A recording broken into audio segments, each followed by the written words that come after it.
La filosofía es algo así como la matemática de las palabras. Filosofar no es ni tan ajeno ni tan difícil. En modo geométrico. Ahí tengo yo otra pregunta.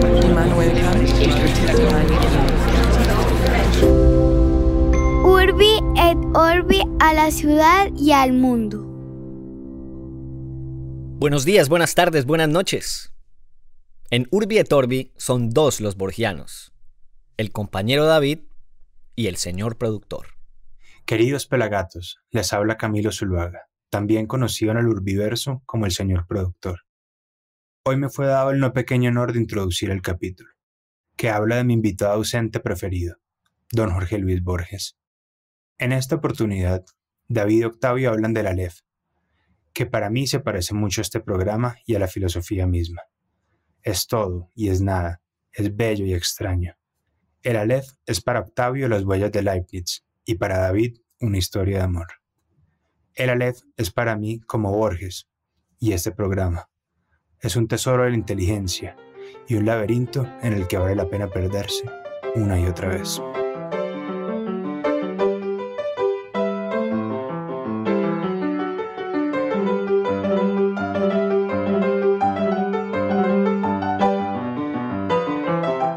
Compañero David Zuluaga, ¿Qué hubo, Octi? ¿cómo vamos? Bien. Sí. Muy bien. Sí. Feliz sí. aniversario. Oiga, feliz aniversario, sí, señor. Este es un capítulo bien importante porque estamos celebrando el primer año de Urbi et Orbi con un capítulo de Borges. Sí. Eso es una buena coincidencia. Pues ya un año, usted y yo impúdicamente publicando nuestras conversaciones de filosofía, pero pudiendo celebrarlo con el único punto fijo que tienen nuestras temporadas del podcast, que es que no pasa una sin que le hagamos un capítulo a Jorge Luis Borges. Y fíjese usted que a mí ya me gana el entusiasmo en cada temporada esperando este capítulo. Usted me despertó el entusiasmo por Borges porque yo, aunque lo había leído muy poquito, no le había puesto tanto cuidado, pero ya pues estando tan cerca de alguien que sí lo admira bastante y lo ha leído mucho, pues cómo no se le va a pegar a uno la cosa. Es que Borges es una maravilla, es irresistible. Casi que podríamos decir que nuestras temporadas son excusas para llegar al capítulo de Borges. Más o menos estoy de acuerdo. Vea, me perdonarán por los otros grandes filósofos que vamos tratando en el camino, pero todo bueno. es una disculpa para hacer un capítulo de Borges. Esa es una buena definición. La verdad es que Vea, sí. entonces yo tengo una buena excusa para hacer una izada de bandera que hace rato no hacemos. Izada de bandera en Urbi et Orbi. Cuente a Y ver. es que en el capítulo anterior, el de Leibniz, nosotros publicamos el episodio y hubo un problema técnico ahí en la plataforma. Entonces como que a partir del minuto 9 solo se escuchaba mi pista. Caramba, Y eso sí. nos evidenció una lista de personas o personajes que son muy juiciosos y madrugan el sábado cada 15 días a escuchar el episodio porque todos nos reportaron inmediatamente el problema técnico y gracias a ellos pues también nos dimos cuenta a tiempo y lo pudimos resolver ahí en cuestión de una hora. Cuando digo resolvimos, es usted solamente. Pero el que lo sí, resuelve. tiene usted toda la razón. Ahí hay varios que le madrugan al capítulo del sábado. Habría sido pues muy curioso y muy chistoso que hubiéramos publicado el capítulo mal y nunca nos hubiéramos enterado. Usted imagina eso, no habría sido chistoso, habría sido muy triste. Las dos cosas. Entonces hágame el favor, usted me pone ahí el himno nacional de la República que usted prefiera y voy a saludar muy especialmente a Ángela Castro, Gloria Alexandra Navarro, Juliana Granada, Lorena Padilla, Lucía Toro, Paola Cuellar y también hay señores aquí. Jaime Hernández, Julián Mazo, que fue muy explícito diciendo que le teníamos frenada la trapeada del apartamento ese día, y Pablo Gómez. Si alguno se me escapa, por favor regáñeme por Instagram, yo lo saludo en el próximo, pero yo creo que ahí están todos. Creo que Erika Silvestri también nos escribió. Erika por email creo que nos advirtió ahí que algo estaba fallando. Sí, y por cada persona que nos escribió tenía que haber uno que otro detrás sorprendido por el desatino nuestro y que a lo mejor claro, no tuvo la voluntad de escribirnos. Ojalá que no se nos haya ido ese pelagato, ¿no? Que hubiera dicho, Ay. no, esto es que qué falta de seriedad, yo más bien voy y busco a Silvestre Angón. Vea, y le voy a tirar entonces el dato inútil pero divertido de una vez para que entremos en materia. Cuente. Vamos a hacer el capítulo sobre el Aleph de Borges, ¿cierto? Usted Sí, sabe que señor. por ahí hay mucho famoso excéntrico. Y hay una famosa, muy famosa en Hollywood, que yo creo que le gusta mucho a María Cristina, que se llama Natalie Portman. Sí, le encanta. ¿Cierto que sí? Sí. No sé si usted o María Cristina, de pronto María Cristina sí sabe. Este dato inútil pero divertido es de hecho para un pelagato que se llama Sebastián Naranjo, Juan Sebastián Naranjo alias Cosmo, muy admirador de Borges y, mejor dicho, se muere por Natalie Portman. Y es que el hijo de Natalie Portman se llama Aleph. ¿De verdad? Sí, señor. No puede ser. No creo que podamos inferir que es en homenaje a Borges, pero es una casualidad, una coincidencia muy singular. Voy a buscar de pronto más adelante si es un homenaje a Borges. Yo no lo descarto, ¿sabe? No lo descarto ¿Quién del sabe? todo, pero se llama Aleph, tiene 9 años y ahí entonces está usted. Ahí le dejo ese dato para que usted contemple a ver si de pronto al suyo lo pone Leviatán David, una cosa así. Óigame, O John Alepsis. Ese también puede. no se pudo resistir, ¿no? No. No aguantó. No, Oiga, adelante. pues nosotros venimos de una tanda de 3 capítulos que reconocemos densos, desafiantes intelectualmente, sobre 3 de las grandes figuras del racionalismo en la modernidad temprana, que son Descartes, Spinoza y Leibniz. Y yo desde hacía días, cuando usted y yo hablamos sobre esa sucesión de 3 episodios, había quedado con ganas de que pudiéramos después tomarnos un descanso de esas pesadeces con don Jorge Luis, y pensé que debíamos hacerlo precisamente sobre este muy famoso cuento, El Aleph, que Sí, señor. se publicó en una colección de cuentos que lleva ese mismo título, El Aleph, en 1949. Pues yo creo que lo lógico es empezar de pronto, Octi, por contar un poco de qué va el cuento. Por favor, esa era la primera pregunta que le tenía, sí, señor. Sí, alguna advertencia de spoiler, pero creo que no aplica, ¿no? Porque Yo creo que no. pues la gracia de leer a Borges está en el deleite de la sucesión de cada palabra, ¿no? Seguida de otra, y no necesariamente en la trama, que es lo que nosotros podemos resumir. Este es un cuento profundamente borgiano y es un cuento fantástico. El cuento más o menos consiste en lo siguiente. El narrador, que solamente en una oportunidad en la historia se nos revela como Borges, Sí.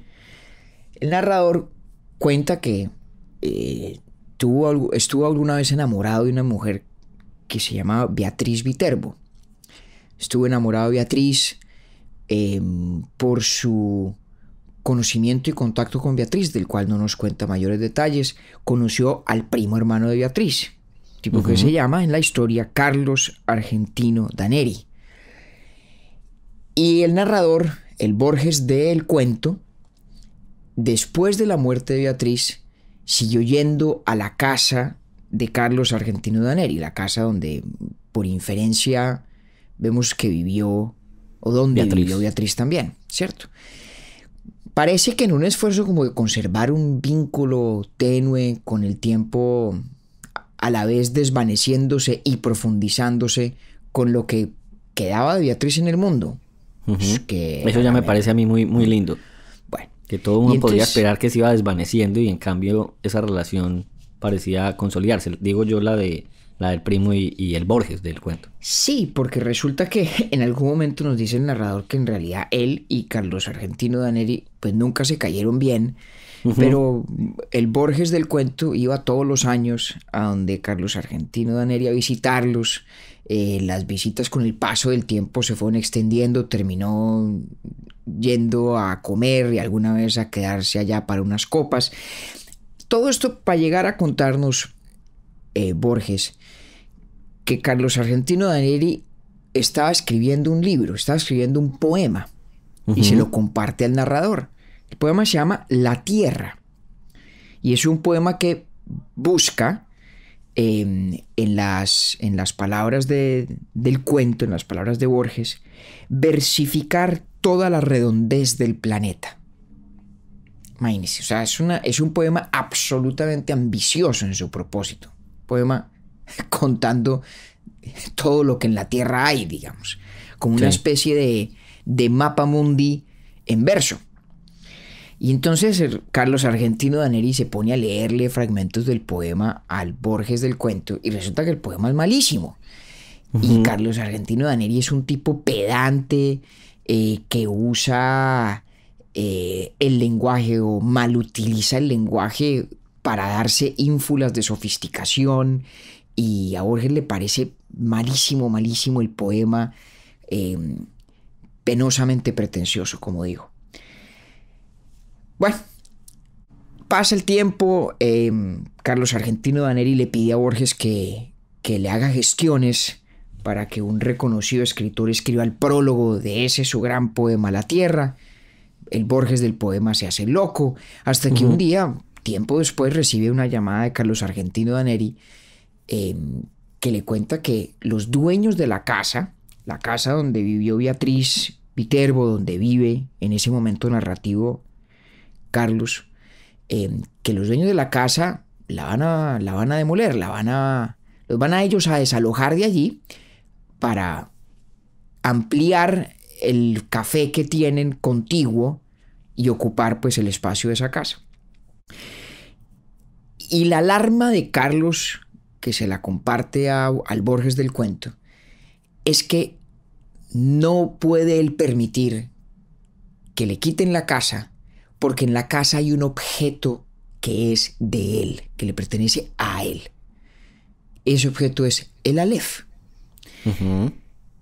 La palabra Aleph designa la primera letra del alfabeto hebreo, cosa que nos cuenta Borges, entre otras, al final de su propia narrativa. Pero lo más simpático de esta historia es que el Aleph es un objeto absolutamente fantástico, absolutamente increíble, que entra en la narrativa del cuento como si estuviéramos hablando de un objeto cualquiera, sin ningún misterio, ¿no? Sí. Mire lo que dice Borges, lo cito. Refiriéndose a Carlos Argentino Daneri, cuando está hablando por teléfono con el Borges de la historia, nos dice esto. Vaciló y con esa voz llana, impersonal, a que solemos recurrir para confiar algo muy íntimo, dijo que para terminar el poema La Tierra, el que está escribiendo Daneri, le era indispensable la casa, pues en un ángulo del sótano había un Aleph. Aclaró que un Aleph es uno de los puntos del espacio que contiene todos los puntos. Entonces los tipos tienen una conversación sobre el Aleph, que, repito, es un objeto absolutamente fantástico, digamos sin mayor misterio, aunque obviamente el interlocutor Borges descree de su existencia. ¿Sí? Y esta es la manera como Daneri precisa qué es el Aleph. Dice, sí, el lugar donde están, sin confundirse, todos los lugares del orbe, vistos desde todos los ángulos. Nos cuenta luego Borges que el Aleph, cuando él va a verlo, porque resulta que el tipo va a la casa de Daneri, convencido, entre otras, de que Daneri está totalmente loco. Y resulta que Daneri le dice, no, señor Borges, baje usted al sótano y tenga usted cuidado de que en el escalón 19, al bajar hacia el sótano, podrá usted ver al Aleph, ¿no? De hecho, Daneri cierra la puerta del sótano y en algún momento Borges dice, caramba, caí en la trampa de este man. Sí, qué estúpida decisión. Dice, súbitamente comprendí mi peligro. Me había dejado soterrar por un loco luego de tomar un veneno, porque le había ofrecido una copa de brandy. Resulta que no es el caso. Resulta que sí está el Aleph ahí. Y lo describe Borges diciendo, el diámetro del Aleph sería de 2 o 3 centímetros. Sabemos, por lo tanto, que es esférico. Pero el espacio cósmico estaba ahí, sin disminución de tamaño. Cada cosa, la luna del espejo, digamos, era infinitas cosas porque yo claramente la veía desde todos los puntos del universo. En suma, en esta historia nos presenta Borges la idea, repito, absolutamente fantástica de un objeto, además pequeño, ¿no? 2 o 3 centímetros de diámetro, en el que está todo el universo. Y eso me suena familiar. En el que está contenido absolutamente todo. Claro que le suena familiar. ¿A qué le suena, don Octavio? Eso me suena a las mónadas de Leibniz. ¡Claro! Exactamente. Que cuando lo volví a leer, porque usted me había dicho, a ver, yo el cuento lo leí hace un par de meses y no habíamos hecho el capítulo de Leibniz. Cuando terminamos de grabar ese capítulo, usted me dijo, ahora sí entiende por qué es que yo quiero hacer el capítulo del Aleph después de este. Y yo dije, claro. Y ahora que lo releo, cobra mucho más sentido para mí. O sea, lo disfruté enormemente en la segunda vez que lo leí. Sí, claro. Es una mónada de Leibniz. Claro. A ver, yo no puedo asegurar que Borges haya pensado en el Aleph a partir de las mónadas de Leibniz. No se trata de eso. No me interesa mucho el ejercicio de arqueología de una idea con la que Borges jugó toda su vida literaria, que es la idea del infinito. Y la idea de la totalidad. Hay un cuento también que incluso ahí hay un cuento que refiere a lo mismo, de una manera muy parecida, en el mismo volumen, digo yo, del Aleph, que es La casa de Asterión. Y ahí uno siente también un poquito ese mismo concepto. A Borges le preocupa el tema del infinito desde siempre. Y además le interesa en igual medida la idea del todo, de la totalidad, del universo, del cosmos, ¿no? Como la idea del libro que contiene todos los libros, o de la biblioteca que contiene todos los libros también. Esa concepción de algo que contiene todo, que abarca la totalidad, es un tópico recurrente en Borges. Entonces, repito, no estoy diciendo yo que Borges leyó la monadología de Leibniz y se sentó a escribir el Aleph, pero sí es muy interesante para entender de qué se puede tratar esta idea del Aleph. Detenerse uno a pensar en la idea de las mónadas de Leibniz. Acuérdense que, aunque no nos adentramos en la estructura del pensamiento metafísico de Leibniz en ese tema, contábamos en el capítulo anterior que para Leibniz la totalidad del universo está constituido por lo que llama átomos sustanciales o átomos metafísicos. No son átomos en el sentido nuestro, porque para Leibniz no son materiales, no están en el espacio, a diferencia del Aleph, entre otras cosas, ¿no? El Aleph es un objeto físico. Es físico, exactamente. Que tiene una dimensión espacial de 2 o 3 centímetros de diámetro, ¿no? Pero hay una cosa muy bella en la idea de la mónada de Leibniz, y es que él dice que, aunque el universo está constituido de infinitas mónadas, cada una explica y abarca la totalidad de ese universo, porque cada mónada es un punto de vista y por lo tanto nos ofrece en sí la totalidad de cuanto existe visto desde el punto de vista de esa mónada. Y a mí lo que me parece fantástico aquí es que el Aleph no solamente es que tenga todo, no es que allí esté abarcado todo, sino que está abarcado todo lo que en el universo hay, visto desde todos los puntos de vista posibles. Y además, cuando arranca a describir todo lo que vio en el Aleph, eso es una maravilla. Es una berraquera, pero entonces mire usted lo importante de eso, que dice, repito, cada cosa, la luna del espejo, digamos, era infinitas cosas. Sí, la infinitud de lo que está en el Aleph de Borges no es solamente la de todas las cosas que existen y que han existido y existirán, ¿no? Porque el Aleph además tiene una dimensión atemporal o transtemporal, si se quiere. Está allí todo lo pasado, todo lo presente y todo lo futuro. Sí. Entonces no es solamente que hay infinitas cosas, sino cada una, dice Borges, yo claramente la veía desde todos los puntos del universo.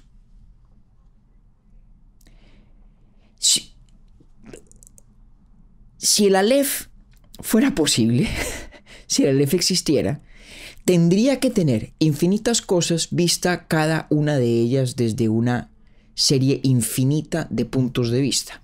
Ajá. No habría otra manera de captar la totalidad del universo.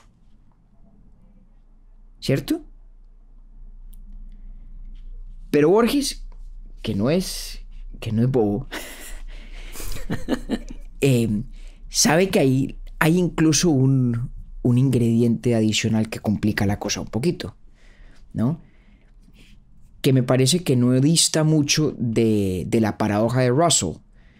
Esa idea de que en la teoría de conjuntos, la idea de un conjunto que abarca todos los conjuntos es inherentemente paradójica, porque tendría que contenerse a sí mismo, pero a la vez no podría contenerse a sí mismo.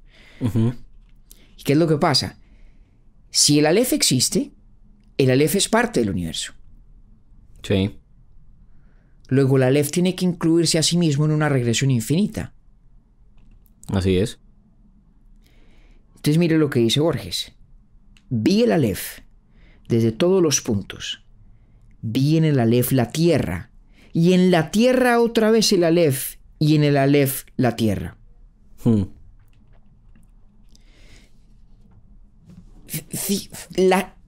La idea del Aleph, creo yo, se nos presenta, Octi, como una auténtica imposibilidad casi lógica. Eso es lo que me encanta a mí del tipo de fantasía que hay en este cuento de Borges.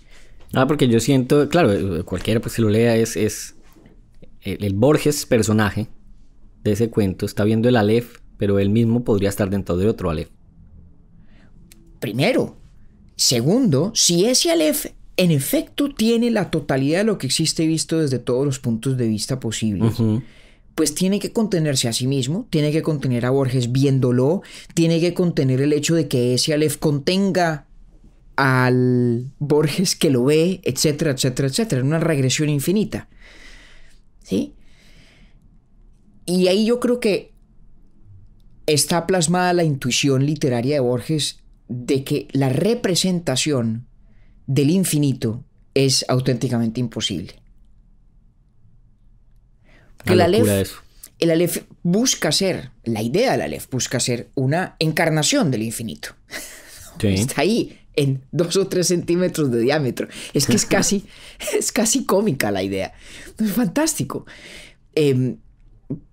Pero la mismísima descripción de Borges nos hace percatarnos de la imposibilidad de la idea misma del Aleph. Ahora, desde el punto de vista narrativo, desde el punto de vista literario, hay una experiencia vívida de la realidad del Aleph. Ahora, desde el punto de vista literario, en la historia, el Borges, que es un personaje del cuento, ¿cierto? Que es el narrador del cuento, sí, tiene una experiencia vívida de la realidad de ese Aleph. ¿Sí? Entonces nos cuenta cómo fue la vaina. Cerré los ojos, los abrí, entonces vi el Aleph. Y empieza a describirlo, o mejor, tiene un importantísimo prólogo a su descripción del Aleph. Dice lo siguiente, y me parece que esto es importantísimo, Octi. Arribo ahora al inefable centro de mi relato. Empieza aquí mi desesperación de escritor. Todo lenguaje es un alfabeto de símbolos cuyo ejercicio presupone un pasado que los interlocutores comparten. ¿Cómo transmitir a los otros el infinito Aleph que mi temerosa memoria apenas abarca? Ahí hay ya un segundo elemento de distancia intelectual frente a la posibilidad de un Aleph. ¿cierto? Está, decíamos, el hecho de que el Aleph, para poder representar el infinito, para poder representar la totalidad del universo, tiene un problema de regresión, ¿cierto? Sí. Tiene que representarse a sí mismo, y en este caso en particular tiene que representar a Borges viendo el Aleph, que a su vez contiene el Aleph, etcétera, etcétera. Pero luego fíjese que aquí nos da Borges otro elemento de distancia frente a esa posibilidad de representar el infinito. Y es que aunque el Aleph existiera como objeto, el lenguaje crea una barrera comunicacional, crea una imposibilidad en la transmisión de lo que el Aleph revela. Dice un poquito después, quizá los dioses no me negarán un hallazgo de una imagen equivalente a otras a las que él se refiere como para captar el Aleph en metáfora. Pero este informe quedaría contaminado de literatura, de falsedad. Por lo demás, el problema central es irresoluble, la enumeración siquiera parcial de un conjunto infinito. ¿Cuál es la única manera como podríamos nosotros describir el infinito? Borges nos dice, bueno, atrapados en el lenguaje como estamos, no habría más remedio que hacer una lista, hacer una lista de cosas. Pero la lista, por principio, jamás podrá alcanzar la infinitud de lo que pretende describir. Siempre se quedará corta. Siempre. Y usted se da cuenta que la lista que sigue a eso que acabo yo de leer, la lista que nos ofrece Borges, es curiosísima. Curiosísima. Sí. Es una lista, evidentemente no es aleatoria, pero es una lista que yo creo que sí busca significar muchas cosas muy distintas. Muy disímiles, dispares, pero un poco la impotencia del Borges narrador. Pongámonos dentro del universo del cuento. El tipo ha visto el Aleph.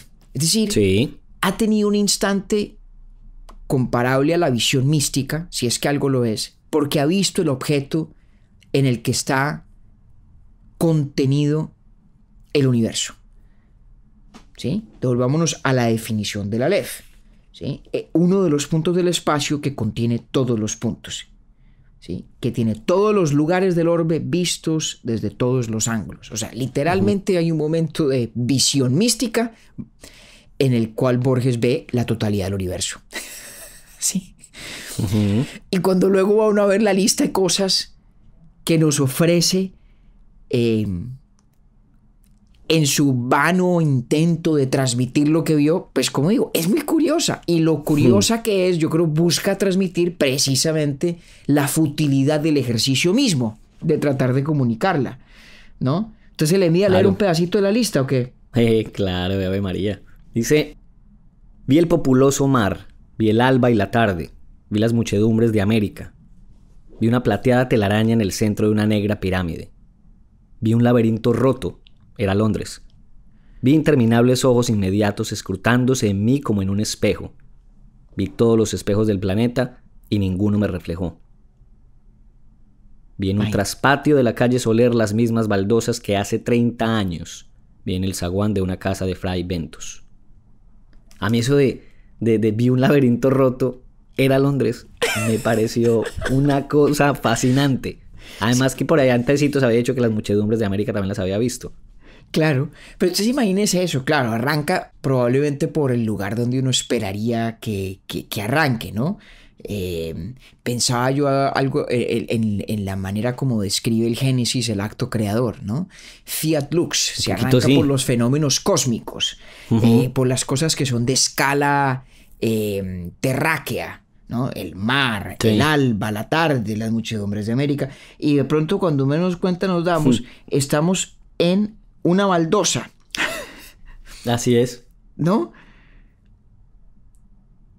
¿Sí? En las mismas baldosas que hace 30 años vi en el zaguán de una casa de Fray Bentos. Es una lista... Que ahí es una pausa mal hecha porque me acabó el aire. Claro, pero que Porque la lista sigue, la lista sigue. Sí. Y es igual de, como digo, solo aparentemente arbitraria. Evidentemente no lo es. Sí. Tiene toda la intencionalidad de Borges, que, entre otras cosas, honrando su propia maestría con la brevedad, tiene este cuento sobre la imposibilidad de narrar el infinito que tarda unas, ¿qué? 13, 14 páginas, ¿no?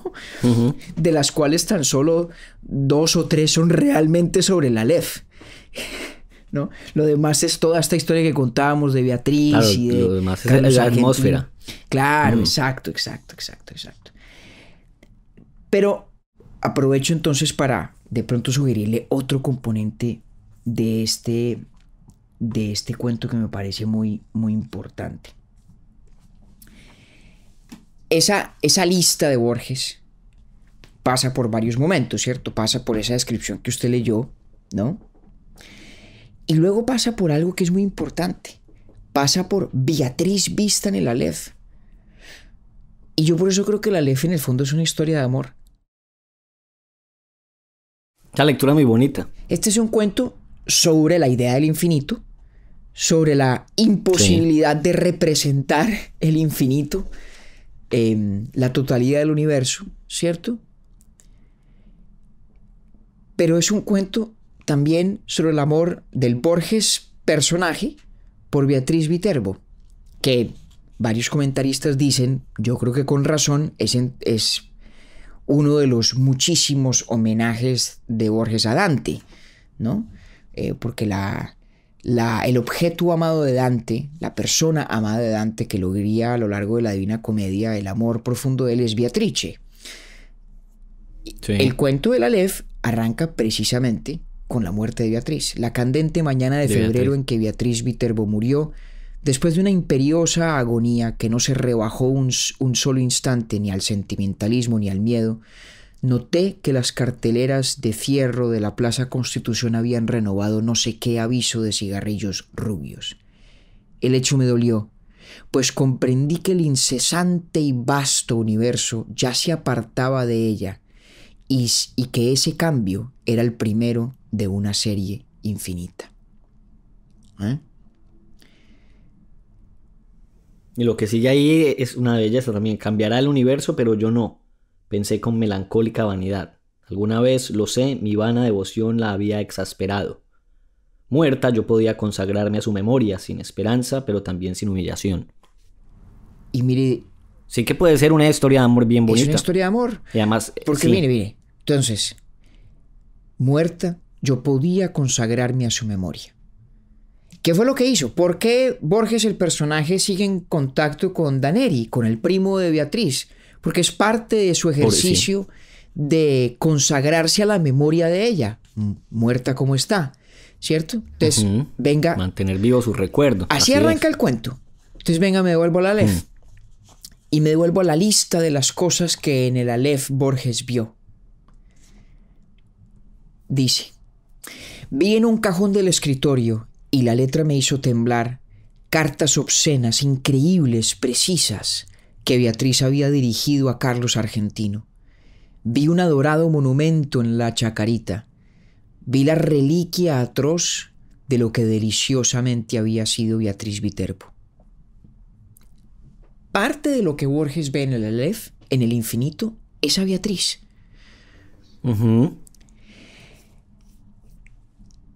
Y fíjese en qué termina o a dónde lo lleva a Borges esta experiencia del Aleph, ¿cierto? Que es una experiencia atroz, una experiencia terrible.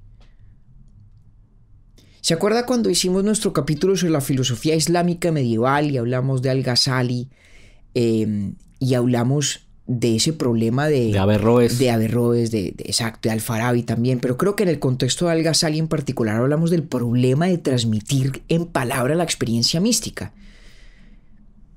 Sí, lo es recuerdo. exactamente el problema que encuentra Borges en el momento de contarnos qué es el Aleph. Problema que, entre otras, él define, como decíamos hace un momento, como propio del lenguaje mismo, ¿sí? Cuando dice que su informe al tener que transmitirse a través de imágenes, quedaría contaminado de literatura, de falsedad.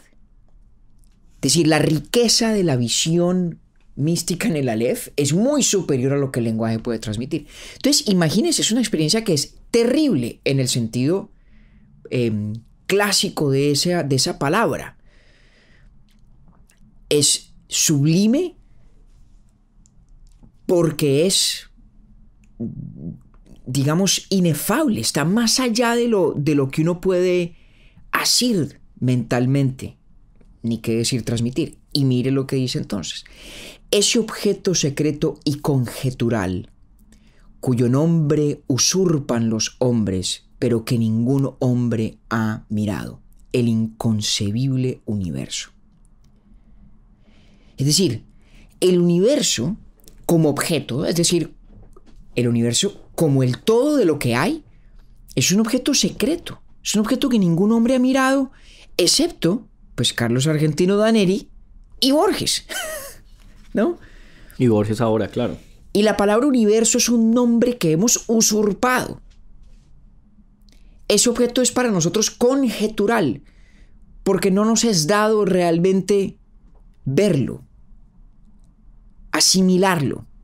Lo que a mí me causa mucha intriga aquí es que Borges usa la palabra inconcebible, porque se supone que el Aleph se lo está representando. Entonces, tiene usted razón. Una de dos cosas: o la idea es que esa representación del Aleph no solamente no es transmitible desde el lenguaje, sino que el mismo Borges no puede concebirla, o mejor, puede concebir la representación, que es el objeto del Aleph, pero no puede concebir aquello que el Aleph representa, que es el universo como un todo. O aquí está Borges delatando lo que yo creo que es la realidad sobre el Aleph, y es su auténtica imposibilidad, porque la representación del todo, en esa infinitud de la que hablamos, ¿no? Todos los objetos del pasado, del presente y del futuro, vistos desde todas las perspectivas, esa representación es una imposibilidad lógica. Total, que la experiencia es terrible, ¿no? ¿Y qué le pasa a él? En la calle, esto es cuando sale de la casa de Daneri, ¿no? En la calle, en las escaleras de Constitución, en el subterráneo, me parecieron familiares todas las caras. Pues claro, porque ya vio la totalidad del universo. Ya la había visto. Temí que no quedara una sola cosa capaz de sorprenderme. Temí que no me abandonara jamás la impresión de volver. Imagínense el terror. Ah, pues ya lo había visto todo. Sí. Felizmente, al cabo de unas noches de insomnio, me trabajó otra vez el olvido. La redención del Borges narrador, que ha tenido esta experiencia terrible de verlo todo, es que no es Funes el memorioso. No, a este narrador sí se le olvidan las cosas. A este sí se le olvida lo que vio. De no olvidar lo que ve en el Aleph. Piense usted eso. Temí que no quedara una sola cosa capaz de sorprenderme. Temí que no me abandonara jamás la impresión de volver. Quedaría con esa misma indiferencia que Borges le atribuye a los inmortales. Se le acaba la vida. Por fortuna tiene los... De los cuales también hablan otro cuento en ese volumen. Correcto. Por fortuna está el olvido, para rescatarlo, ¿cierto? Sí. Sí. El olvido del cual va a ser víctima también de algo que no le gusta tanto esa idea. A saber... Y es de los rasgos de Beatriz. Exactamente. Al final del cuento. Exactamente. Es que este cuento tiene todos los ángulos posibles. Tiene casi todos los ángulos posibles. Es una especie de Aleph. Como el Aleph. Sí, es una especie de Aleph en sí mismo. Porque entonces, bueno, muy bien. Termina Borges, el narrador. Bueno, si me enreda usted con Borges, bueno, a mí, hermano. Pero pues... Y esto es a propósito ¿Cómo él. no? Él nos pone en estos propios laberintos. Porque además, fíjese que termina entonces de echarnos el cuento. Y luego dice, postdata del 1 de marzo de 1943. O sea, este cuento, repito, se publicó en el 49. pero el tiempo Sí. narrativo del cuento es un poco anterior, ¿sí? Ujú. Y dentro del cuento Y la- mismo hay varios tiempos narrativos, ¿no? Está el tiempo narrativo de lo que ocurre en la historia, la muerte de Beatriz, el contacto con Daneri, la visita a su casa, ver el Aleph, salir con ese terror y caer en los brazos redentores del olvido. Y luego está el tiempo narrativo de la postdata, ¿no? Y en la postdata él dice varias cosas. Una de ellas que me parece muy interesante es que se pregunta de dónde habrá sacado Carlos Argentino Daneri el nombre del Aleph. Y la sugerencia es pues del Aleph mismo, ¿no? Dice Borges, ¿eligió Carlos Argentino ese nombre o lo leyó aplicado a otro punto donde convergen todos los puntos en alguno de los textos innumerables que el Aleph de su casa le reveló? Ujú. Para llegar Borges a una conclusión muy extraña, muy singular, y es que dice que el de Carlos Argentino Daneri es un falso Aleph. Alude a referencias literarias de otros objetos que tienen la misma vocación de infinitud del Aleph. Sí. Y concluye que este es un falso Aleph. Pero creo que lo más importante es lo que usted dice, que es la razón por la cual yo creo que esta es una historia de amor. Así cierra por completo el cuento, es decir, así termina la postdata. ¿Existe ese Aleph en lo íntimo de una piedra? ¿Lo he visto cuando vi todas las cosas y lo he olvidado? Nuestra mente es porosa para el olvido. Yo mismo estoy falseando y perdiendo, bajo la trágica erosión de los años, los rasgos de Beatriz.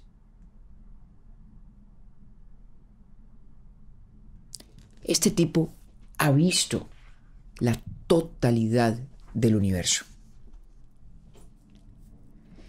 Y lo que parece ser verdadera fuente de dolor y de tristeza no es haber olvidado si existe un Aleph verdadero, cosa que éste podría haberle revelado. No es haber olvidado quién sabe cuántos otros misterios extraordinarios hacían parte de la visión mística. No es nada de eso. Es el estar perdiendo bajo la trágica erosión de los años los rasgos de Beatriz.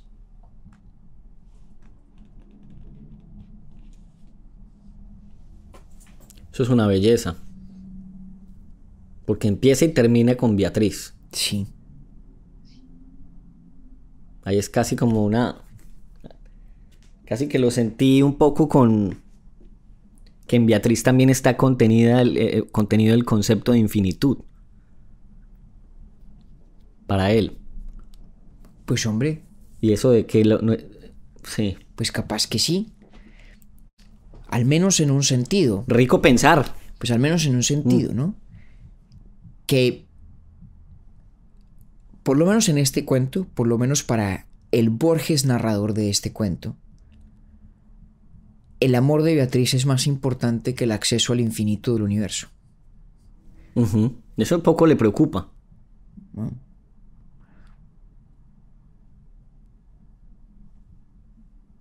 Ahí está.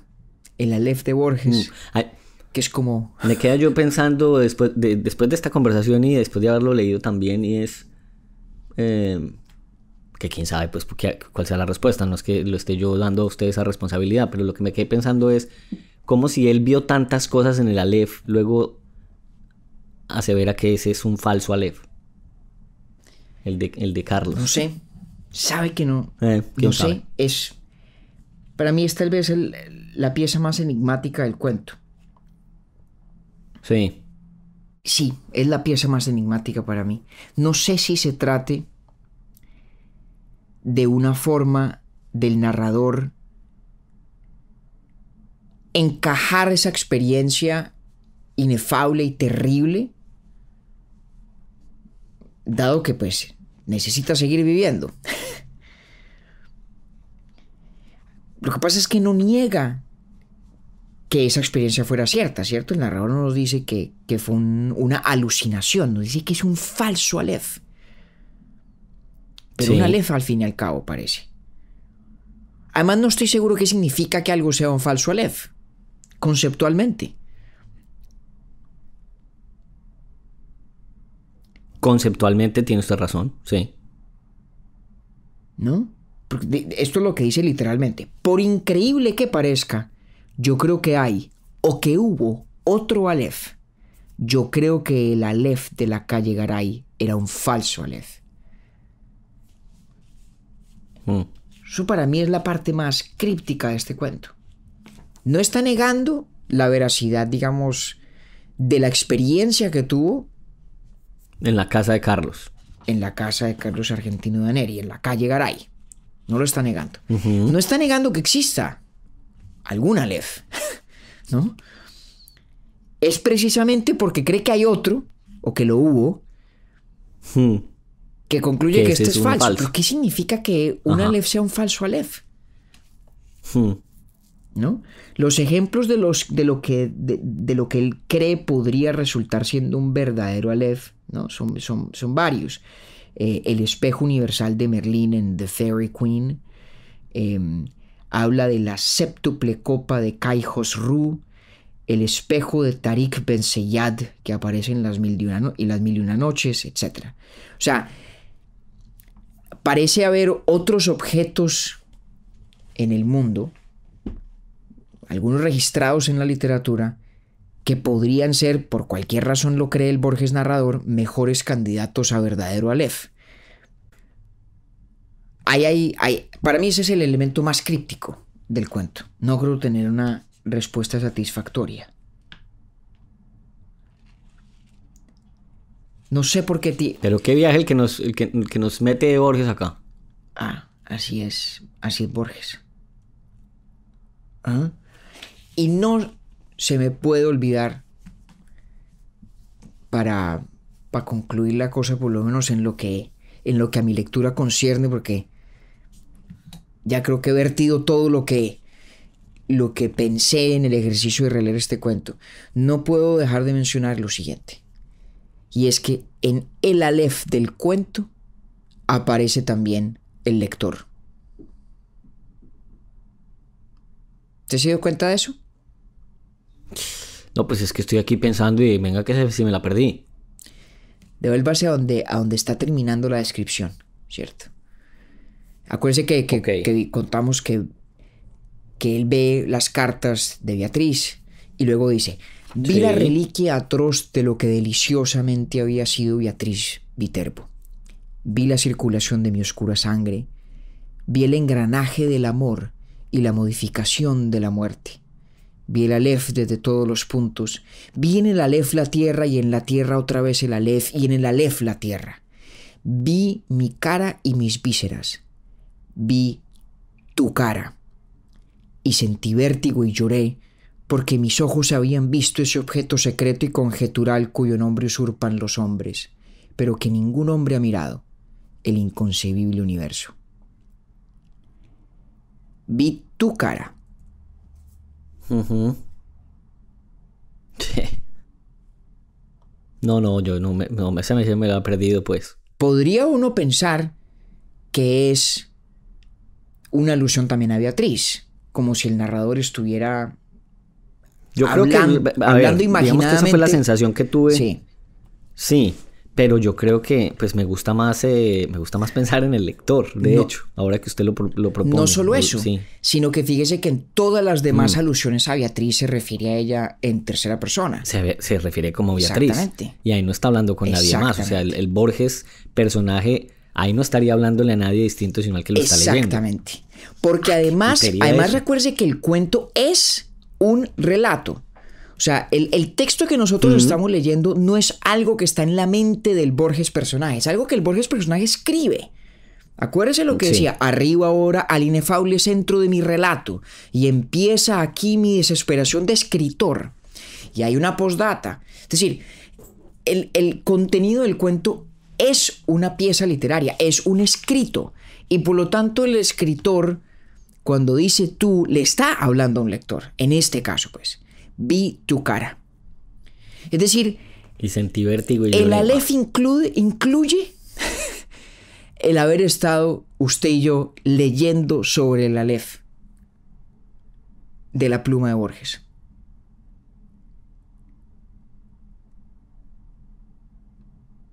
Leibniz otra vez. ¿Sí? Estamos aplicados aquí, compañero. Basta una mónada en cualquier momento del tiempo para decodificar en ella la totalidad del universo. Ujú. Que es lo que tendría que contener un Aleph.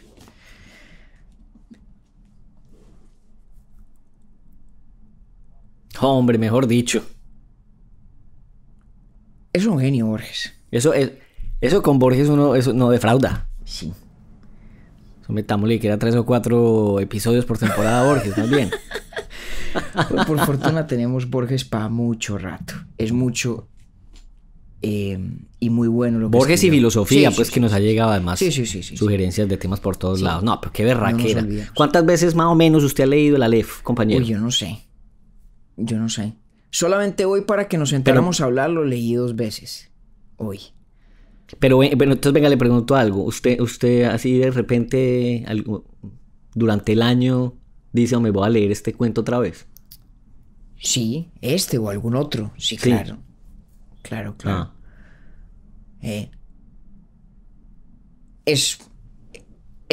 Este cuento es una de esas fantasías únicas, perfectamente borgianas, que, nada, me parecen a mí un tesoro artístico y un tesoro de la inteligencia. Y hemos hecho un esfuerzo, yo no sé si bueno, yo no sé si malo, de entenderla un poco entre los dos.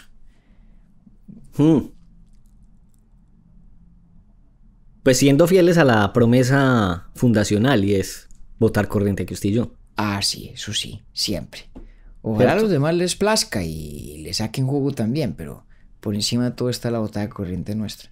Y fíjese que en esas relecturas aprende uno mucho, porque fue apenas hoy, en la relectura de hoy, que me quedé yo pensando Sí. en que el Aleph es en el fondo una historia de amor. No recuerdo haberlo visto así en mis lecturas previas, fíjese. Yo fui un poco más transparente, podría decir, en mi interpretación. ¿Mm? Y me aventé pues ahí a proponerle otra cosa completamente distinta. Pero eso de la historia de amor me pareció bien lindo. Pero la cereza en el pastel que me llevo del episodio es ahí lo que me mostró, de que le estaba hablando al lector. Es así, yo no me la había Sí, visto. señor. Sí, señor. Por eso a Borges hay que leerlo con cuidado cada palabra, porque en 3 palabras nos da esa pista poderosísima que transforma el resto del cuento. Es, mierda, nosotros también estamos en el Aleph. Vi tu cara. Y es que tendríamos que estar. Pues claro. Si el Aleph representa la totalidad del universo, tiene que representarnos a nosotros leyendo un cuento de Borges sobre el Aleph. Tal cual. Y tendría que representarnos a usted y a mí grabando un episodio de Urbi et Orbi sobre cómo nuestra lectura del Aleph está a su vez reflejada en el Aleph. Que ahí para devolvernos antes de despedirnos, vámonos ahí al capítulo anterior que vendría siendo en palabras de Leibniz, como que esto lo hubiéramos podido grabar o no lo hubiéramos podido grabar, pero en esta realidad que ya está pasando, tuvimos que haberlo grabado. Sí, señor.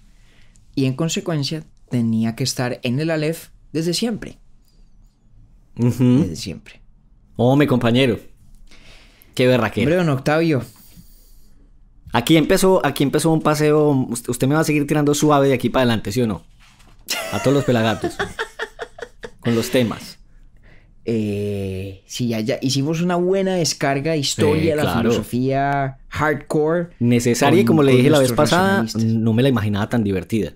Y me Claro, gustó, y- me pareció muy bacana. Todavía le sigo Y además echando porque hay cabeza.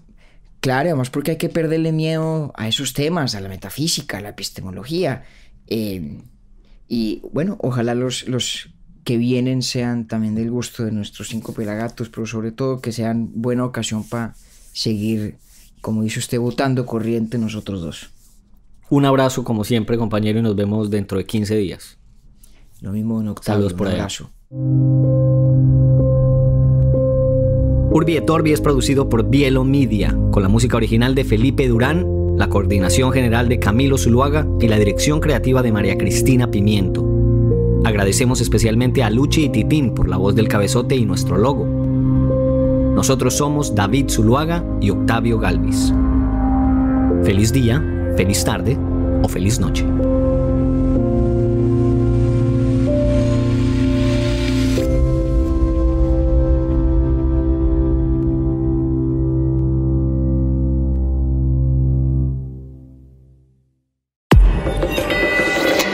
Bielo.